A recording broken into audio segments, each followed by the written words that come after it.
Researchers led by a team at CEA Leti have validated a chip-scaled electron paramagnetic resonance, or EPR, spectrometer that achieves unprecedented scan speed, spectral span, and sensitivity from a battery-operated integrated circuit.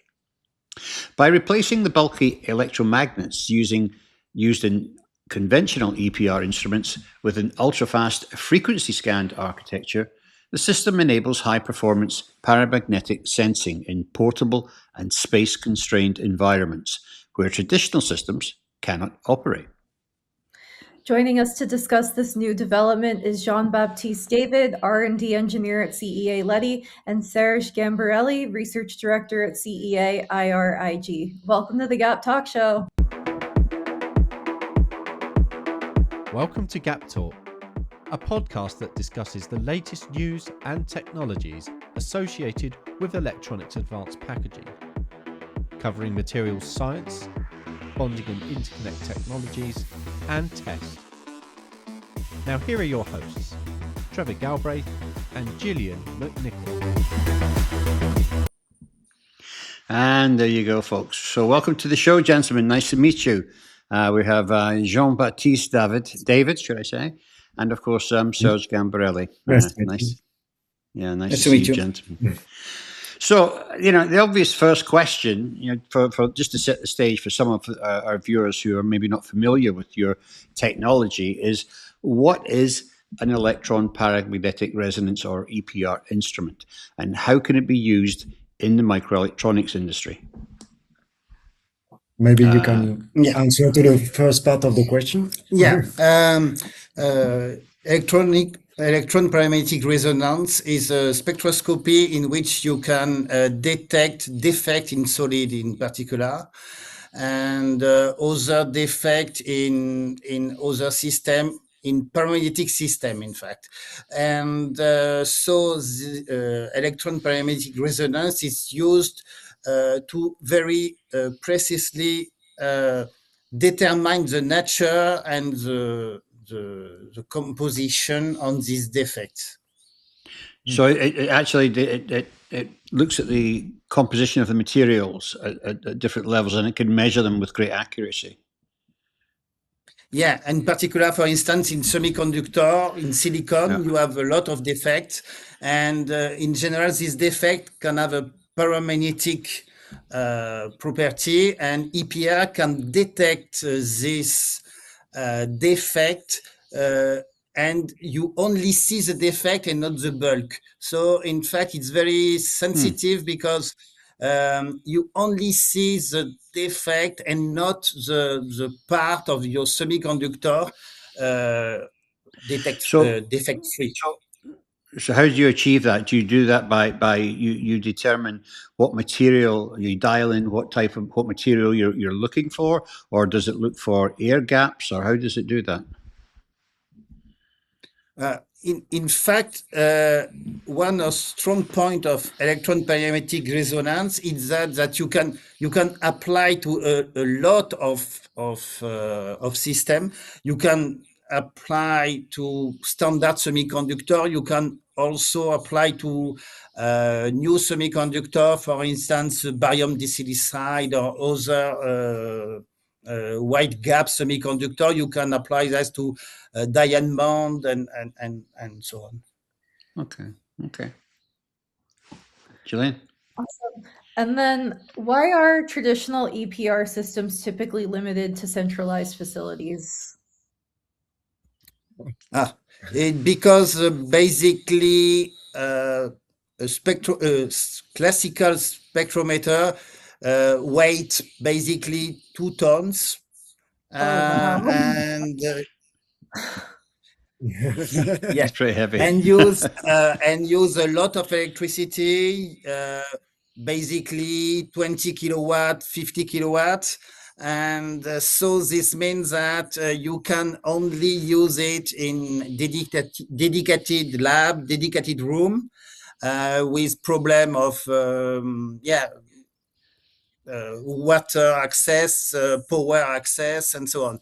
And if you want to study paramagnetic system in other place like a clean room in basically everywhere else, it's very difficult. You cannot bring this spectrometer. And so you have to bring back the sample. And sometimes it's very difficult to do this. Yeah. In fact, we should say that you can find on the market a small, a medium-sized instrument, a 50 kilogram that you can put on a desktop, but it's at the cost of the performance of the system. So if you need, if you require high sensitivity systems, you need this bulky lab instrument. Right. Got it. Okay. So What you guys are doing is pretty revolutionary. You're serving a market that really doesn't quite exist yet. There's not a it product on the doesn't market quite that exist. does Yes, that. it doesn't Yeah. quite exist. Yeah. In fact, in the world, only 3 research teams are looking for a technical solution for EPR on a chip. Wow. Yeah. Yeah. Three research groups. Okay, I think Jean-Baptise, I think we can take a look at this actually, because we've got a couple of images of it. First of all, the overall image of the printed circuit board showing the embedded EPR chip, which is up towards the end of the tail of this printed circuit board, and then in close up you can actually see the Yes. the chip itself. Can you talk our viewers through this image and what they're looking at? Okay, so we are looking at the integrated circuit that was designed in order to perform the EPR spectrometer. This chip, this integrated circuit, is mounted onto a printed circuit board, and the wire bondings that connect the IC to the PCB are protected here from chemical and mechanical stress by a layer of molding. So the black area is a resin resist a molding layer to protect the interconnects. So Okay. in fact, what we see here is how do you say, a naked IC. You can see directly the surface, the area of the circuit, because we will put the samples to be analyzed directly on top of the circuit. Right. Okay. And so the second part of my question then was, what are the use cases for it? Oh, the use case. Can you talk about some use cases? Yeah, well, it's in fact, as mentioned before, now if you want to do some EPR, you need to bring the sample to the lab. And now with this system, we can bring the spectrometer to the sample. So this means if you have very harsh environment like glove box, like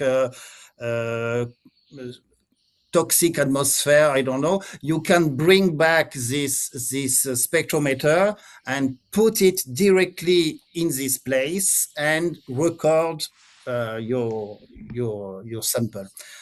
So, for instance, radioactive glove box or biological glove box, you can also use it in very clean environment. You can bring back to a clean room, and so basically you can also use it outside. Okay, so this means that if you want to test a sample in very complex environment, you just bring back your system, and you are able to do a measure. Okay. Now, as you mentioned earlier, Serge, I mean the normal systems or the traditional systems are 2 tons in weight. They're huge. So this is obviously portable, much lighter. Does it have any restrictions? I mean, what are the parameters that you can use this in?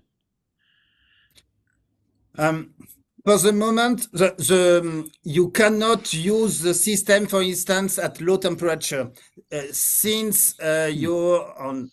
It's a chip, so you can use it in a rather narrow domain of temperature and pressure. And if you want to use it at very low temperature, very high temperature or pressure, for the moment we don't test this system in these conditions. Okay. And maybe some high-end spectrometer exhibits some very high performance specifications. If you can go on high fields, high magnetic fields, we are working now with the EPR on a chip with a permanent magnet of 0.5 Tesla. The conventional spectrometers sometimes are able to go to tens of Tesla. And so they are able to get information that we cannot with our EPR on a chip. Right. Okay. Yeah, and you Jillian. mentioned that this device can go into a clean room. Is there anything that you need to do before you take it into a clean room? How does that work? Oh, before I think now it's okay because it's there is no restriction now to put this instrument inside a clean room. Okay, we are developing the first prototype that we hope we will get before the end of the year. I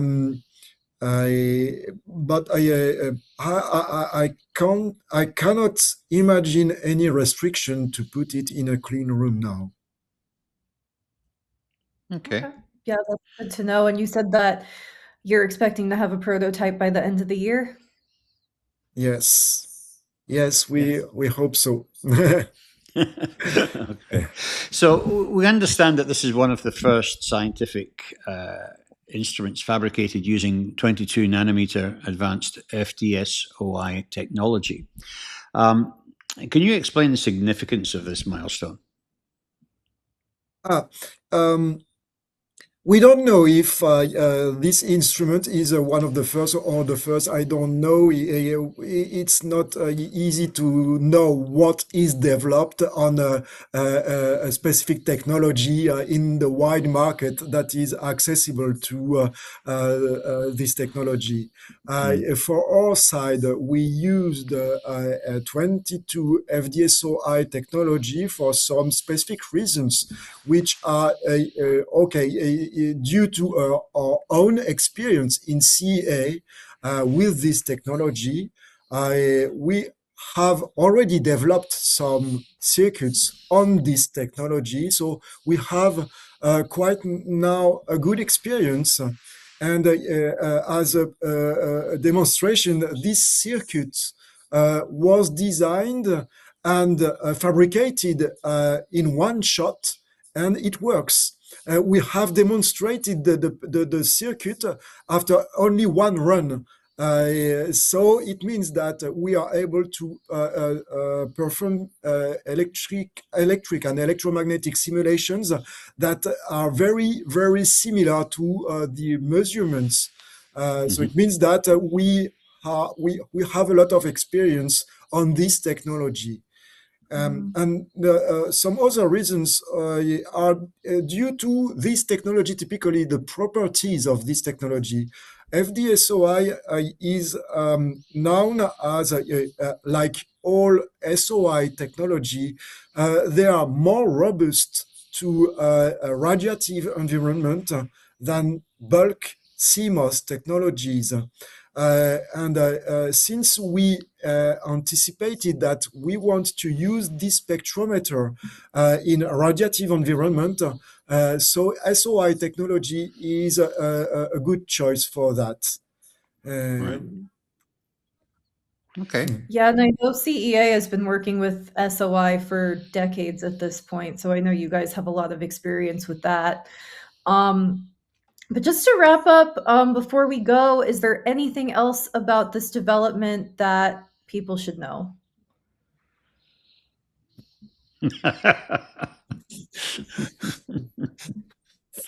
Anything that we How didn't long have we cover? got? Yeah.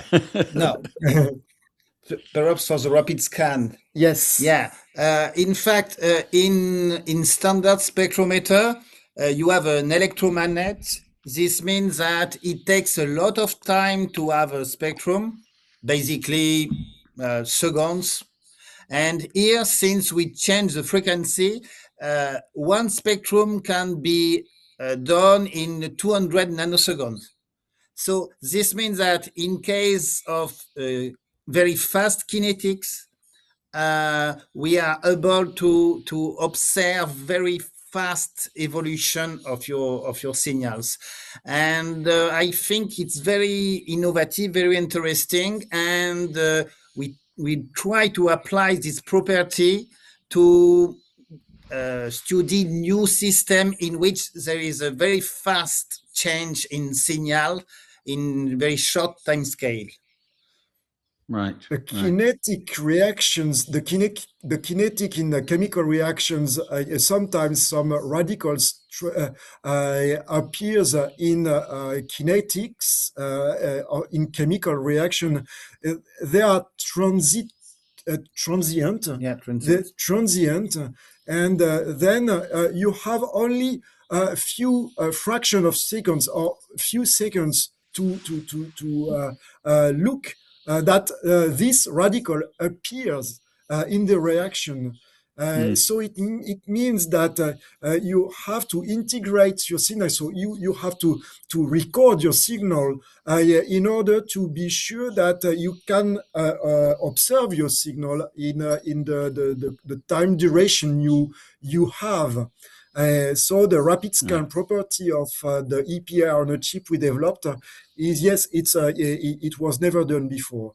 Even the high-end conventional spectrometers are not able to do it. Really, that's really interesting, and I'd like to talk to you more about that later on, I think.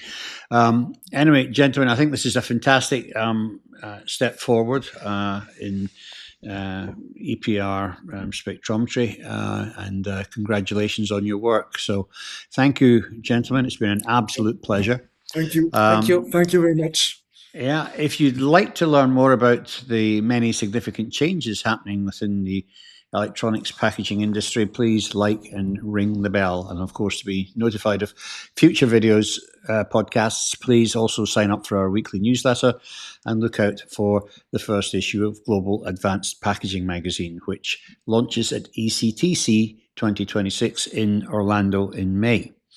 And just finally, one quick thing, gentlemen, if somebody's looking for more information on this technology, where would they go? What's the website address, or where do they find more information on this? The website of CEA or Leti or IRIG are very easy to find on the web. So if you look for CEA and Leti, you will get the good door. Okay, all right, Jillian, I'll let you wrap up. Bye. Thanks for watching. Thank you very much, gentlemen. Thank you.